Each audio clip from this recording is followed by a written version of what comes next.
సర్వాధికారియు నిరంతర స్తోత్రార్హుడు యేసుక్రీస్తు ప్రభువారి ప్రశస్త నామంలో ఉదయకాలపు వర్తమానాల కొరకు ఎదురు చూస్తున్న మీ అందరికీ ఇమాన్యుయల్ మినిస్ట్రీస్ తరపున మా శుభాభివందనాలు తెలియచేస్తూ ఉన్నాను. క్రీస్తునందు మాకు అత్యంత ప్రియమైన దైవజనాంగమ, సర్వశక్తి గల దేవుడు గడిచిన 6 మాసాలు సజీవులుగా ప్రభువారు మనలను కాచి కాపాడి మరో నూతన మాసాన్ని దయాకిరీటంగా మనకు అనుగ్రహించిన కృపగల దేవునికే సమస్త ఘనత, మహిమ, ప్రభావాలు కలుగునుగాక. 2025 సంవత్సరంలో అడుగుపెట్టి అర్ధ భాగం పూర్తి అయిపోయింది. ద్వితీయార్థంలో ఈరోజు మనం అడుగు పెట్టడానికి ప్రభు కృప చూపించారు. గడిచిన రాత్రి మాసాంతర కూటం బహు అద్భుతంగా కృపగల దేవుడు జరిగించారు. 1000 మంది ప్రజలు మందిరానికి రావటం మాత్రమే కాదు, లైవ్లో మాసాంతర కూటంలో పాల్గొందారు. దివ్యమైన వర్తమానం. సంవత్సరములు జరుగుచుండగా నీ కార్యాలు నూతనపరచు, దాన్ని మరో వర్షంలో సంవత్సరముల మధ్యలో నీ కార్యాలు నూతనపరచు అని 3 దివ్యమైన మాటలు గడిచిన రాత్రి ప్రభు మాట్లాడారు. Renew, reveal, remember. Renew, reveal, remember. వినండి, ఆశీర్వదించబడండి. మీరందరూ పంపిస్తున్న విలువైన కానుకల కొరకు మా నిండు కృతజ్ఞతలు. మీ కొరకు ప్రార్థిస్తున్నాం. మా కొరకు మీరు ప్రార్థన చేయండి. మీకేవైనా ప్రార్థన అవసరతలు ఉంటే స్క్రీన్ మీద ప్రేయర్ రిక్వెస్ట్ కోసం ఫోన్ నంబర్లు కనపడుతున్నాయి కదా, వాటికి కాల్ చేయండి. తప్పకుండా మీ కొరకు మేము ప్రార్థన చేస్తాం. మంచిది. ఈ జూలై నెల పరిశుద్ధాత్మ దేవుడు ఇమాన్యుయల్ మినిస్ట్రీస్ కుటుంబ సభ్యులైన మనందరికీ, ప్రత్యేకంగా దేవుని కుటుంబ సభ్యులైన మనకి దేవుడు అనుగ్రహిస్తున్న ఓ దివ్యమైనటువంటి వాగ్దానం. రండి ధ్యానించుదాం. యెషయా గ్రంథం 43వ అధ్యాయం 19వ వచనం. ఇదిగో నేనొక నూతన క్రియ చేయుచున్నాను, ఇప్పుడే అది మొలుచును. విన్నారా? ఇదిగో నేనొక నూతన క్రియ చేయుచున్నాను, అది ఇప్పుడే మొలచును. ఈ జూలై మాసంలో గతంలో ఎన్నడూ ఎప్పుడు నీ జీవితంలో జరగని ఒక నూతన క్రియ దేవుడు జరిగించబోతున్నాడు. జరిగించబోయే ఆ కార్యం ఇప్పుడే అది మొలవబోతున్నట్లుగా పరిశుద్ధాత్మ దేవుడు చెప్తూ ఉన్నారు. తమ్ముడా, చెల్లి, గడిచిన కొన్ని సంవత్సరాల నుండి ఏ కార్యం నీ కుటుంబంలో జరగాలని కళ్ళు కాయలు కాసేటట్లుగా ఎదురు చూస్తూ వచ్చావు. గుండె బ్రద్దలయ్యేటట్లుగా, కంటిలో కన్నీరు ఇంకిపోయేటట్లుగా దేని కొరకు ఏడ్చి ఏడ్చి, దేవా ఈ నూతన కార్యం నా ఇంటిలో చేయవా అని దేని కొరకు గడిచిన కొన్ని సంవత్సరాల నుంచి ఏడ్చుకుంటూ వస్తున్నావో, పరిశుద్ధాత్మ దేవుని ప్రేరేపణతో నా చెయ్యెత్తి దీవిస్తున్నాను. ఆ నూతన కార్యం ఈ జూలై మాసంలో నీ ఇంటిలో పరిశుద్ధాత్మ దేవుడు జరిగించబోతూ ఉన్నారు. వివాహమై కొన్ని సంవత్సరాలై 10-15 సంవత్సరాల నుంచి ఎదురు చూసి, దేవా సంతానం ఇవ్వవా, ఒక బిడ్డను నా ఒడిలో వేయవా, నా మీదున్న నిందను కొట్టివేయవా అని ఎన్నో దేవుడు నీకు అనుగ్రహించాడు. మంచి ఉద్యోగం ఇచ్చాడు, మంచి ఆర్థిక వ్యవస్థలు ఇచ్చాడు, ఇవన్నీ ఇచ్చాడు. కానీ సంతానం నీ జీవితంలో జరగని ఎదురు చూసిన ఎండమావిలాగా మిగిలిపోయిందా? యేసు నామం పేరిట సంతానం అనే నూతన కార్యం, గతంలో ఎప్పుడు ఎన్నడూ నీ జీవితంలో జరగని సంతానం అనే నూతన కార్యం ఈ జూలై మాసంలో దేవుడు జరిగించబోతూ ఉన్నాడు. తమ్ముడు, చెల్లి, 20-30 సంవత్సరాలు భార్యాభర్తలు కష్టపడి ఓ చక్కటి ఇల్లు కొనుక్కోవాలి, ఇదా మీరు ఎదురు చూసింది? ఓ సొంత ఇంటి కొరకు మీరు కళ్ళు కంటూ వచ్చారా?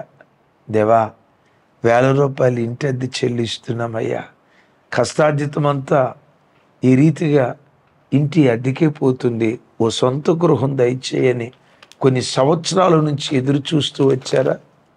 పరిశుద్ధాత్మ ప్రేరేపణతో నా చెయ్యెత్తి దీవిస్తున్నాను.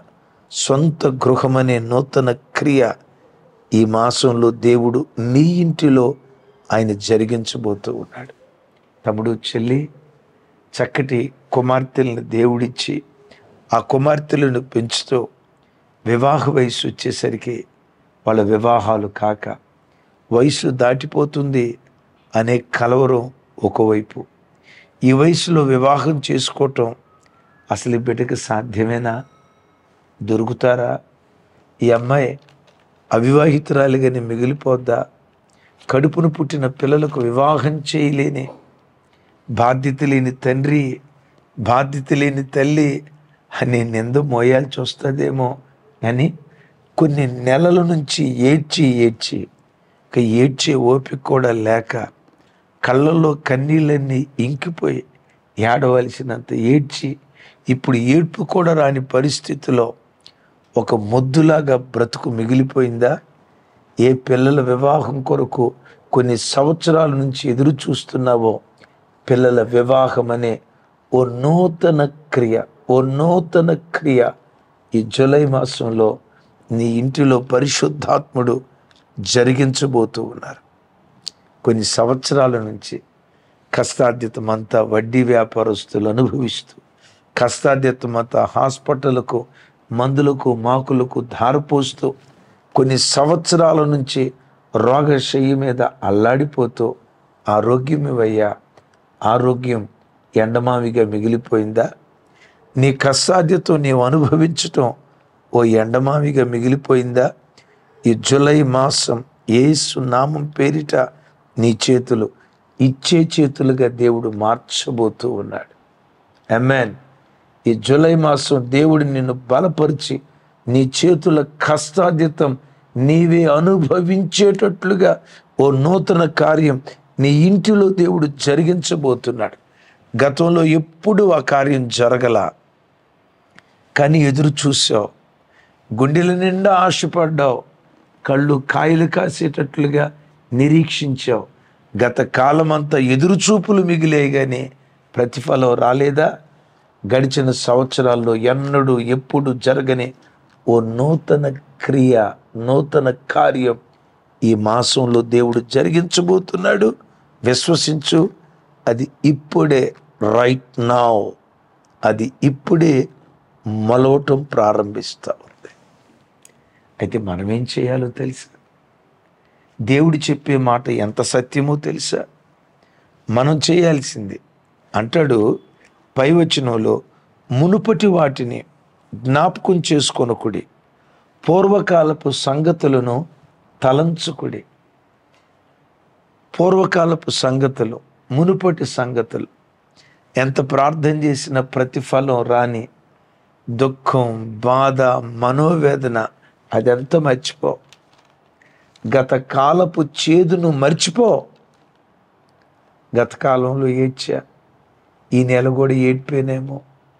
గత కాలంలో రోదించా, ఈ నెల కూడా రోదనేమో అని అనుకోకు. గత కాలపు చేదు మర్చిపో. గతకాలం పాపం నిన్ను వెంటాడిందా?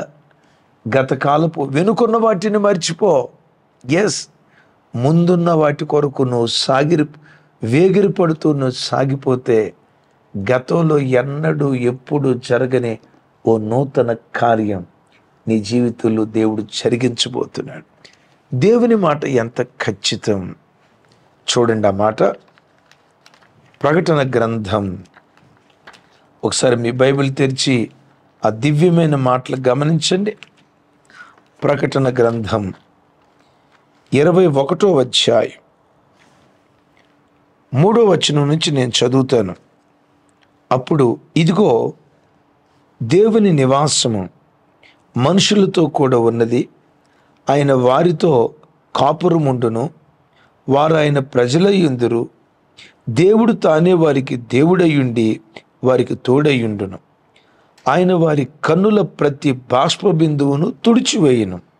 మరణం ఇక ఉండదు, దుఃఖమైనను ఏడ్పైనను వేదన అయినను ఇక ఉండదు. మొదటి సంగతులు గతించిపోయినని సింహాసనములో నుండి వచ్చిన గొప్ప స్వరము చెప్పుట వింటిని. అప్పుడు సింహాసనాసీనుడై ఉన్నవాడు, ఇదిగో సమస్తమును నూతనమైనవిగా చేయుచున్నానని చెప్పాను. మరియు ఈ మాటలు నమ్మకమును నిజమునై ఉన్నవి గనుక వ్రాయుమని ఆయన నాతో చెప్పుచున్నాడు. యేసు నామం పేరిట ఈ వాగ్దానాలు నీ జీవితంలో దేవుడు ఈ జూలై మాసం నెరవేర్చునుగాక. రాగల 6 మాసాలు దేవుడు నెరవేర్చునుగాక. రాగల 6 మాసాలే కాదు, నీ బ్రతుకు కాలమంతా ఈ వాగ్దానాలు దయగల దేవుడు నిశ్చయంగా నెరవేర్చునుగాక. ఈ వాగ్దానాలను గూర్చి అంటాడు దేవుడు ఇక్కడ, సింహాసనాసీనుడై ఉన్నవాడు ఇలా అంటున్నాడు, ఇదిగో సమస్తమును నూతనమైనవిగా చేయుచున్నాను. ఈ మాటలు నమ్మకమైనవి, నిజమైనవి. నేను ఎప్పుడు చెప్తా కదా, దేవుడు బోటకపు మాటలు చెప్పి ప్రజలను ఉబ్బించేవాడు కాదు. మాటల తేటలతో మనుషులను మభ్యపెట్టేవాడు కాదు. మాయ మాటలు చెప్పి జిమిక్కులు చేసేవాడు కాదు. ఆయన ఏది చెప్తాడో అది చేస్తాడో. ఇంకా చెప్పాలంటే చెప్పిన దానికంటే మరెక్కువగా చేస్తాడు. ఈరోజు దేవుడు నీతో చేస్తున్న ఈ వాగ్దానాలు నమ్మకమైనవి, ఇవి నిజం, నీ జీవితంలో జరగబోతున్నాయి. ఏంటా నమ్మకమైనవి? ఏంటి ఆయన చేయబోతున్న వాగ్దానాలు? సమస్తము నూతనంగా చేస్తానన్నాడు కదా. ఏవి నూతనంగా చేస్తానంటాడు? 3వ వచనం చూడండి. దేవుని నివాసము మనుషులతో కూడా ఉన్నది, ఆయన వారితో కాపురముండును, వారు ఆయన ప్రజలయ్యుందురు. దేవుడు తానే వారికి దేవుడై ఉండి వారికి తోడయుండును. జూలై మాసం దేవుడు మీతో కూడా కాపురం చేయబోతున్నాడు. మీలో ఒకరిగా ఆయన ఉండబోతున్నాడు. విశ్వసించండి. మీ ఇంట్లో 2 ఉన్నారా? 3వ వాడిగా దేవుడు ఉండబోతున్నాడు. మీ ఇంట్లో 3 ఉన్నారా? ఇదే నూతన క్రియ. గడిచిన దినాల్లో దేవుడు లేని జీవితం జీవించారేమో, దేవుడు లేని కుటుంబాలుగా మీ కుటుంబాలు మిగిలిపోయాయేమో. నా చేతులెత్తి మిమ్మల్ని ఆశీర్వదిస్తున్నాను. ఒకవేళ ఇంటిలో నువ్వు ఒక్కదానిగా ఉంటే నీ జంటగా ఈ దినం నుంచి ప్రభు నిలబడబోతున్నాడు.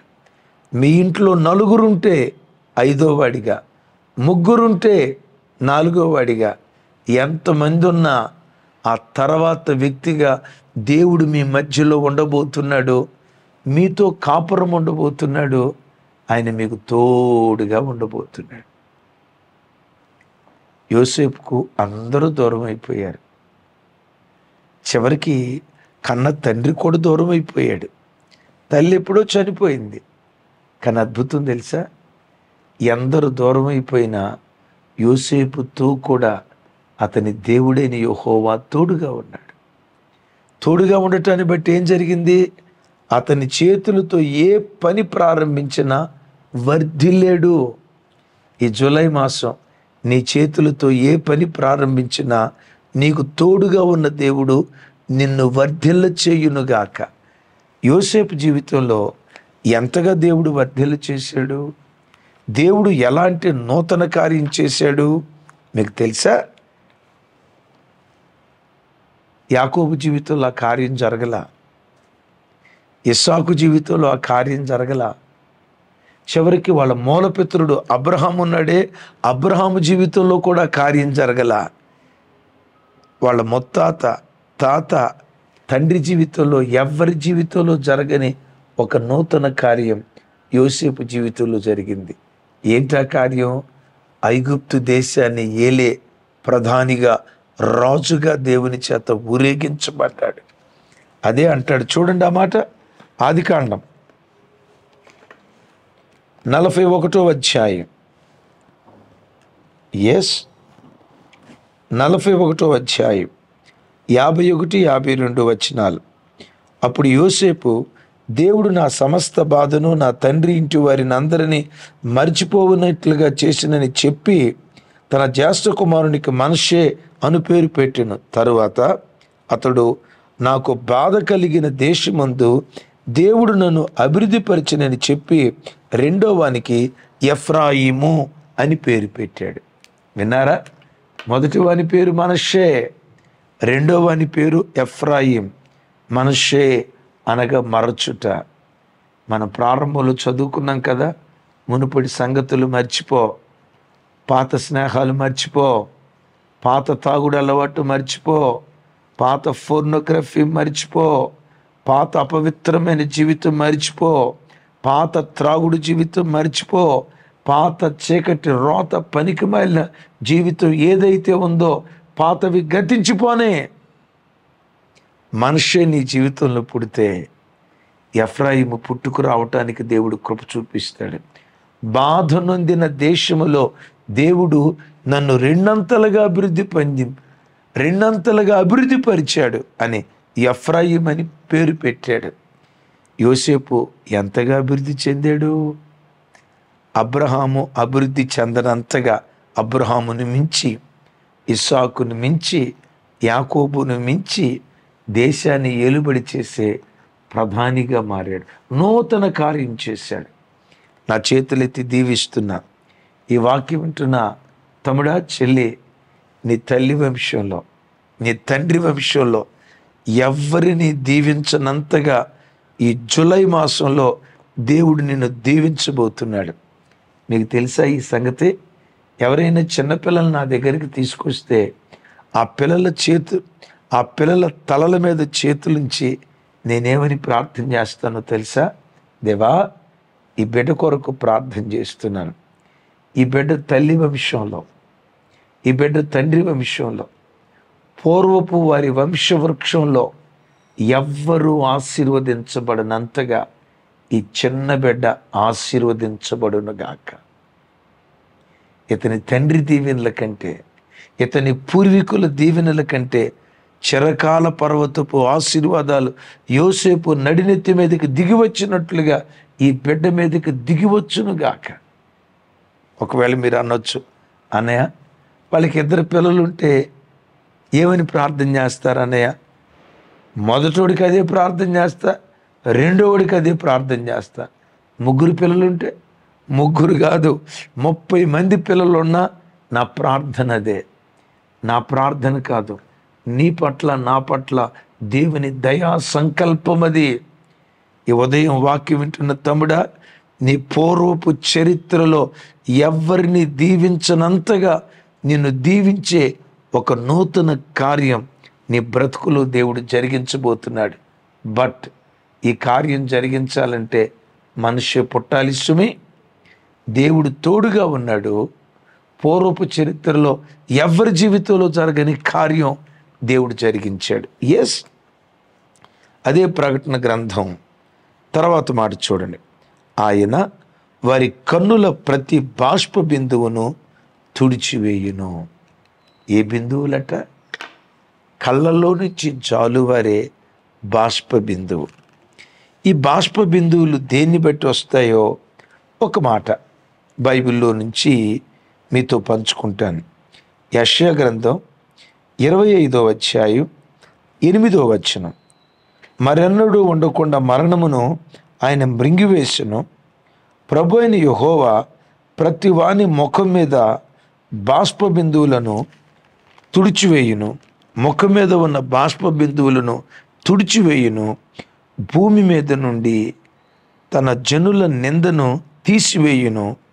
ఇలాగు జరుగునని యెహోవా సెలవిచ్చుచున్నాడు. ఈ బాష్ప బిందువులు ఎందుకు వచ్చాయి? భూమి మీద వారికి కలిగిన నిందను బట్టి ఏడ్చి ఏడ్చి ఆ వెచ్చటి బిందువులు, ఆ బాష్ప బిందువులు కళ్ళల్లో నుంచి జాలువారుతున్నాయి. వారి బాష్ప బిందువులు తుడిచేస్తాను. ఆ మాటకున్న అర్థం ఏంటో తెలుసా? నా ప్రజలు భూమి మీద ఏ విషయంలో నిందపడ్డారో ఆ నిందను నేను తుడిచేస్తా. యేసయ్యకు మహిమ కలుగును గాక. అబ్రహాము నిందపడ్డాడు, శారమ్మ నిందపడింది, ఎలిజబెత్ జకరియాలు నిందపడ్డారు. ఎంత సేవ చేస్తే ఏముంది, వాళ్ళ పరిస్థితి ఇది కదా. అబ్రహాం ఎంత ఆశీర్వదించబడితే ఏముంది, ఇన్ని కోట్ల రూపాయలు ఉంటే ఏముంది, పిల్లలు లేరు కదా, వారసులు లేరు కదా, సంతానలేమి అని నింద. ఈ వాక్యం వింటున్న తమ్ముడా చెల్లి, ఏ నిందపడ్డావు భూమి మీద? పేదోడు అనే నిందపడ్డావా? గొడ్రాలు అనే నిందపడ్డావా? రోగిస్థితి అనే నిందపడ్డావా? ఎప్పుడు అప్పులు అప్పులు, ఇదే వీళ్ళ నోట, వీళ్ళ బ్రతుకే దరిద్ర బ్రతుకు, దరిద్రుడు అనే నిందపడ్డావా? భూమి మీద భూమి మీద నీ పడిన నింద నా దేవుడు తుడిచివేయబోతున్నాడు. విన్నావా? ఏ విషయంలో నువ్వు నిందపడ్డావో నీ నిందకు ప్రతిగా 2 అంతల ఘనత దేవుడు ఇవ్వబోతున్నాడు. అబ్రహాము శారాలు నిందపడితే ఎప్పుడు కళ్ళలో నుంచి బాష్ప బిందువులు జాలువారాయి. నిందపడిన వారి జీవితంలో ఇస్సాకును పుట్టించాడు. మిమ్మల్ని ఒక మాట అడుగుతా, ఇస్సాకు అనే పేరుకున్న అర్థం ఏంటి? కింద కామెంట్ బాక్స్లో రాయండి.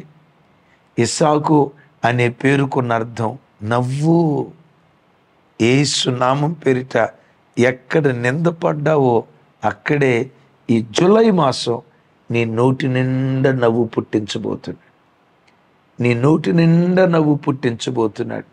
సంవత్సరాల ఎదురుచూపు, 30 సంవత్సరాల ఎదురుచూపు అబ్రహాము జీవితంలో ఓ నూతన కార్యం చేయయ్యా. ఏడ్చుంటాడు, కన్నీళ్లు గార్చుంటాడు, కళ్ళల్లో నుంచి బాష్ప బిందువులు జారిపోయి ఉంటాయి. తమ్ముడా, ఏ విషయంలో నువ్వు నిందపడ్డావు? పెద్ద చదువుకున్నాడట, ఉద్యోగం లేదు, సద్యోగం లేదు. చూడు, గేడు గొంగలాగా తాడు చెట్టులాగా పెరిగాడు. చూడు, ఉద్యోగం లేదు, సద్యోగం లేదు, రోడ్లు ఎవడు బెకారీలను తిరుగుతున్నాడు అని నోటుకొచ్చినట్టు ప్రజలు మాట్లాడారా?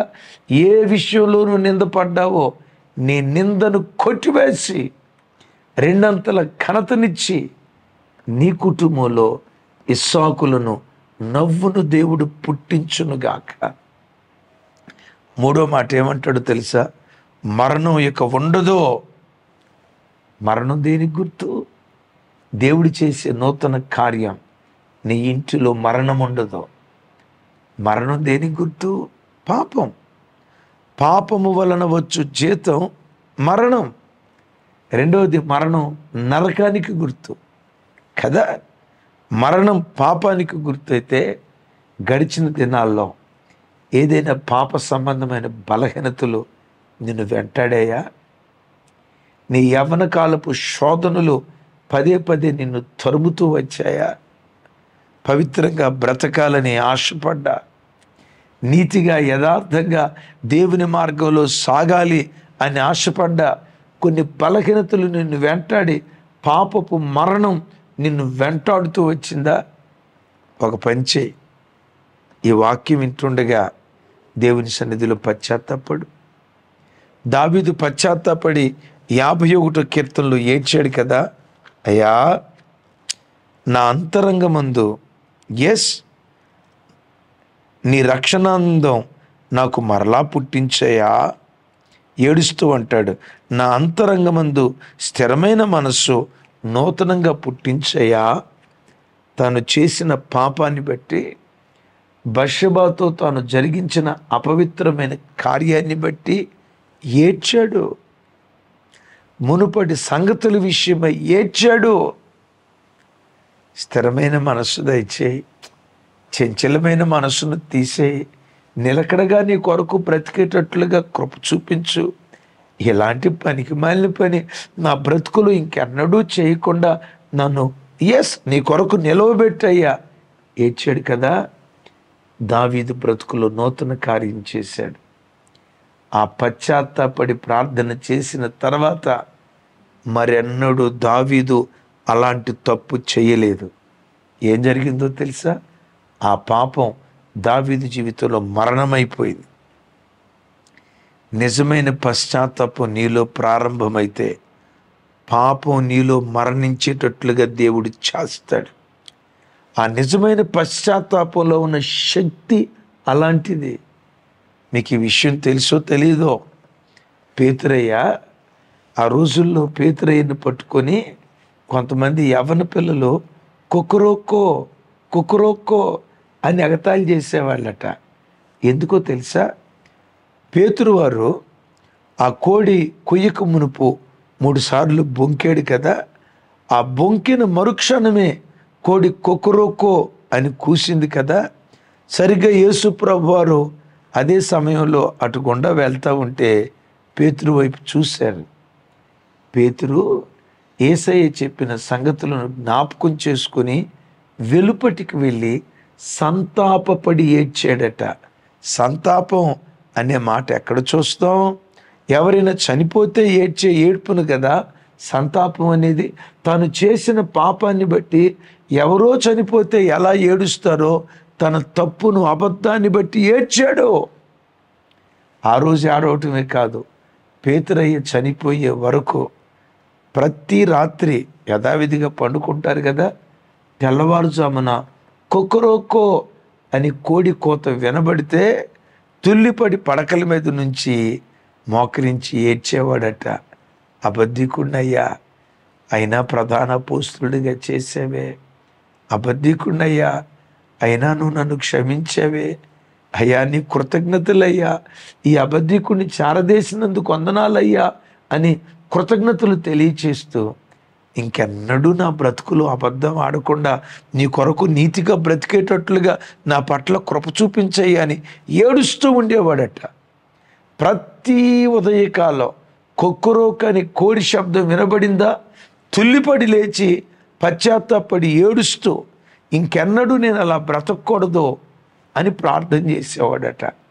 ఈ కొక్కరోకని శబ్దం వినబడితే తుల్లిపడి లేచి ప్రార్థన చేయటం కొంతమంది పిల్లలు చూసి ఎగతాళిగా పేతురయ్య వెళ్తూ ఉంటే కుక్కరోక్కో కుక్కరోక్కో అనేవాళ్ళట. ఇక్కడ ఒక అద్భుతం చెప్తారు. ఎంత పశ్చాత్తాపడిన పేతురు జీవితంలో ఏం జరిగిందో తెలుసా? అననీయ సప్పీరా అబద్ధం ఆడితే వాళ్ళిద్దరూ చనిపోయారు. దాని అర్థం ఏంటో తెలుసా? అబద్ధం పేతురు ఎదుట బ్రతకలేకపోయింది, చచ్చిపోయింది. నేనంట నిజమైన పశ్చాత్తాపం నిజంగా నీ హృదయంలో పుడితే గతంలో ఏ పాపం నిన్ను నిలబడి చేసిందో ఆ పాపపు ఛాయలు నీలో కనబడకుండా నా దేవుడు కార్యం చేయునుగాక. దేవుడు చేయబోయే నూతన కార్యం. నంబర్ 1, దేవుడు మీతో కాపురం ఉండబోతున్నాడు. నంబర్ 2, కన్నుల నుండి జాలువారిన బాష్ప బిందువులు తొడవబోతున్నాడు. నంబర్ 3, మరణం మరి అన్నడు ఉండదు. నంబర్ 4, దుఃఖమైన ఏడ్పైన, చూడండి అక్కడ, దుఃఖమైన ఏడ్పైన వేదనైన ఇక ఉండదు. వినారి మాట? దుఃఖమైన ఏడ్పైన వేదనైన ఇక ఉండదు. ఇవి నమ్మకమైనవి, నిజమైనవి. ఇది మనుషుడు చెప్తున్న మాట కాదు, సింహాసనాసీనుడైన దేవుడు చెప్తున్నాడు. సమస్తము నూతన పరుస్తానని. ఏడ్చింది ఏడ్చింది ఏడ్చింది ఏడ్చింది రూతమ్మ. దుఃఖం, ఏడ్పు, వేదన తప్ప తన బ్రతుకులో ఏమీ మిగల్లా. బోయాజు పొలంలో పనికత్తిగా అడుగు పెట్టింది, పరిగేరుకునేదానికి అడుగు పెట్టింది. పనికత్తిగా పరిగేరుకునేదానిగా ఏ పొలంలో అడుగుపెట్టిందో అదే పొలానికి యజమానురాలిగా దేవుడు మార్చాడు. రాత్రి మాసాంతర కూటంలో ఒక ప్రార్థన చేయించాం. మన విశ్వాసులు, దేవుని బిడ్డలు ఎక్కడ పనివాళ్ళుగా ఏ కంపెనీలో పనిచేస్తున్నారో భవిష్యత్తులో అలాంటి కంపెనీలకే మన పిల్లలు యజమానులుగా మార్చబడాలి. రూతమ జీవితంలో దుఃఖం, ఏడ్పు, వేదన ఇక ఉండకుండా కొట్టేశాడు. ఆ తల్లిని ఎంత ధన్యురాలిగా చేశాడో తెలుసా? ఆ తల్లిలో నుండి రాజులు, ఆ తల్లిలో నుండే లోకరక్షకుడు, మన ఆరాధ్య దైవం ప్రభు అయిన యేసుక్రీస్తు వారు ఉద్భవించారు. దుఃఖం, నిట్టూర్పు కొట్టేశాడు. ఆ తల్లి తల మీద నిత్యానందాన్ని కుమ్మరించాడు. తమ్ముడు, చెల్లి, ఈ నూతన కార్యం ఈ మాసంలో నీ కుటుంబంలో దేవుడు చేయబోతున్నాడు. అది ఎప్పుడు చేస్తాడోలే అని అనుకోవద్దు. ఇప్పుడే అది మొలచి ఉన్నది. ఈ మాట నమ్మకమైనది, ఇది నిజం. ఈ వాగ్దానం మన ఒక్కొక్కరి జీవితాల్లో దయగల దేవుడు నెరవేర్చునుగాక. నెరవేర్చేటట్లు మీ కుటుంబాల కొరకు ప్రార్థన చేస్తాను. దయతో అందరూ ఏకీభవించండి. సర్వశక్తి గల తండ్రి, మీకు స్తోత్రాలు. మాతో మీరు మాట్లాడిన శ్రేష్టమైన మీ మాటలకై వందనాలు స్వామి. గడిచిన 6 మాసాలు సజీవులుగా మీరు కాచినందుకు స్తోత్రం. ఈ జూలై మాసం 7వ నెల కొరకు ప్రార్థిస్తున్నాను. మీ దీనదాసునిగా నా చేతులెత్తి దీవిస్తున్నాను. మీరు వాగ్దానం చేశారు కదా, ఇదిగో సమస్తమును నూతన పరుచుచున్నానని, ఇదిగో నూతన కార్యం చేయుచున్నాను, అది ఇప్పుడే మొలిచి ఉన్నది అని సెలవిచ్చేవు కదా. ఈ వాక్యంలో ఏకీభవిస్తున్న, ఈ ప్రార్థనలో ఏకీభవిస్తున్న ప్రతి బిడ్డ జీవితంలో ఒక నూతన కార్యం చేయుదురుగాక. వారి ఉద్యోగాల విషయంలో నూతన కార్యం చేయుదురుగాక. వివాహాల విషయంలో నూతన కార్యం చేయుదురుగాక. పిల్లల వివాహ విషయంలో నూతన కార్యం చేయుదురుగాక. దుఃఖము నిట్టూర్పు ఎగిరిపోవునుగాక. రక్షక, మీ సన్నిధిలో ప్రార్థన చేస్తున్నాను. పాపపు మరణం ఇంకెన్నడూ కనబడకూడదయ్యా. కళ్ళల్లో ఉన్న జాలువారుతున్న బాష్ప బిందువులు తుడిచివేయబడాలి అయ్యా. వారితో కూడా మీరు కాపురం ఉందురుగాక. వారి మధ్యలో ఆత్మస్వరూపిగా మీరు సంచరించుదురుగాక అయ్యా. ఈ జూలై మాసమే కాదు, రాగల 6 మాసాలు బిడ్డల ప్రయాణాల్లో కాపుదల దయచే. యాక్సిడెంట్లను గూర్చిన వార్త, పాడు కీడు నాశనం, ఈ శబ్దాలు మేము వినకూడదయ్యా. బిడ్డల చుట్టూతో మీరు కంచె వేయుదురుగాక. రక్తపు కోటలో ఒక్కొక్క బిడ్డను మీరు దాయుదురుగాక. ఈ మాసం ఉద్యోగాలు లేని వారికి ఉద్యోగాలు ఇచ్చుదురుగాక. సంతానం లేని వారికి సంతానం ఇచ్చుదురుగాక. సొంత గృహాలు లేని వారికి సొంత గృహాలు దయచేయుదురుగాక. వివాహాల కొరకు ఎదురు చూస్తున్న బిడ్డల జీవితాల్లో ఓ నూతన క్రియ మీరు చేయుదురుగాక. కాంపిటేటివ్ ఎగ్జామ్స్ రాస్తున్న పిల్లలకు ఎగ్జామ్స్లో అఖండమైన విజయాన్ని మీరు ఇచ్చుదురుగాక. ఇచ్చినందుకు స్తోత్రం. యేసు నామంలో ప్రార్థించి స్తుతించి పొంది ఉన్నాం తండ్రి. తండ్రి అయిన దేవుని ప్రేమ, కుమారుడైన యేసు క్రీస్తు వారి దివ్య కృప, పరిశుద్ధాత్మ దేవుని సహవాసం మనకు సకల పరిశుద్ధులకు సదా తోడై ఉండి నడిపించునుగాక. Amen, amen. Thank you. కృపా సమాధానాలు మన అందరికీ తోడై ఉండునుగాక.